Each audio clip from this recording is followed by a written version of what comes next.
you actually take a holistic approach. I mean, you're very thoughtful. You take an intelligent approach to health and wellness. And talk to us about how you coach your clients. Well, for number one, you got to know what you want. So when my clients come to me, it's most likely I say to them, what do you want?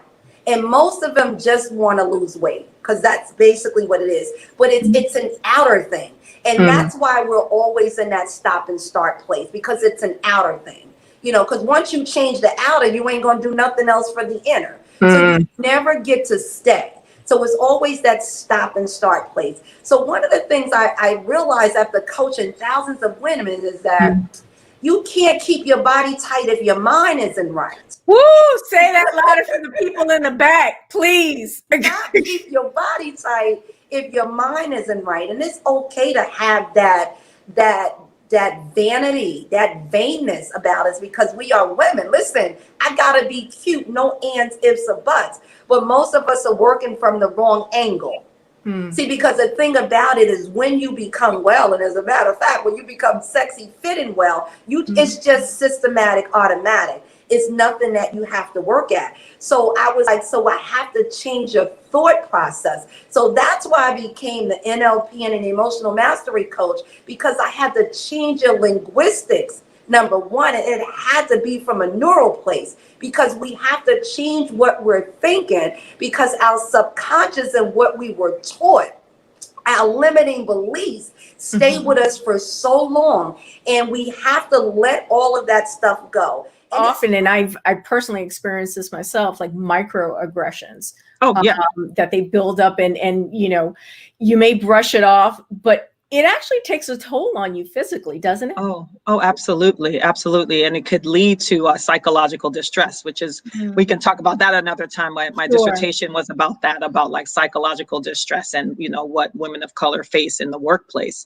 And microaggressions are a huge part of that, because people will say things and do things to you, and they think it doesn't affect you. But if it happens over and over and over again, it can lead to anxiety. It can lead to depression. It can lead to even having suicidal ideations, you know. So those microaggressions are actually macroaggressions, if you think about it, because it's really hurting your mental health and your mental well-being. Could you deal with or address the, you know, any concerns or fears that you had along your etiquette coaching journey? Well, it's funny you should ask that, because I was so reluctant to even start the mentoring program. I don't know where the fear came from. It was self-imposed for sure, because I had never seen anyone that looked like me doing it. So that was the biggest fear. I had no roadmap from someone that looked like me that gave me basically permission, if you will, to step into this arena. So it was fear that kept me from even starting. But after a while, I said, you know what, later for the fear, I am going to do this. My daughter, her life depends on it. My life depends on it, and so many other people. So I would suggest that anybody listening to me who's afraid to launch out into the deep for something that they're passionate about, I would say just do it. Do it afraid. Wow. And if that's not a message, a sermon, a whole, you know, book right there in that sentence, I don't know what is. Tell the audience, if you will, why do couples need coaching? There's all kinds of coaching in the world nowadays. You know, why can't they just get what they need from reading a book? Why is meeting with someone, like getting your expertise, important?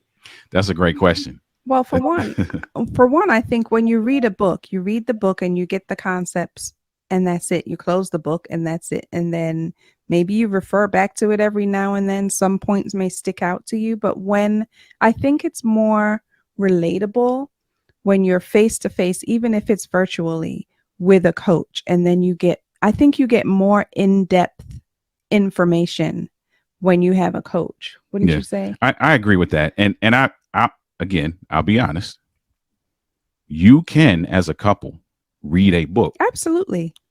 and go forth and be great. For sure.